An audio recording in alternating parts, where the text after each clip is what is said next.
قرآن و حدیث کی روشنی میں یہ دعائیں آپ حضرات کی خدمت میں پیش کی جا رہی ہیں۔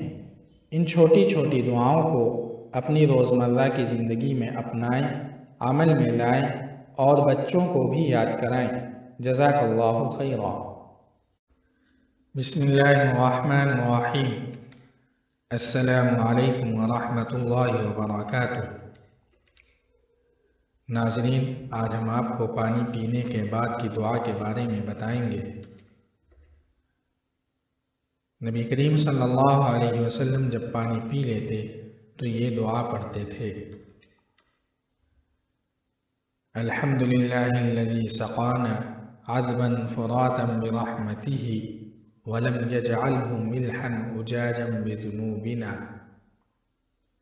ایک مرتبہ پھر سن لیجئے: الحمدللہ الذی سقانا عذبا فراتا برحمتہ ولم یجعلہ ملحا اجاجا بذنوبنا۔ ترجمہ: تمام تعریفیں اللہ کے لیے ہیں جس نے ہمیں اپنی رحمت سے میٹھا پانی پلایا اور اس کو ہمارے گناہوں کی وجہ سے کھارا اور کڑوا نہیں بنایا۔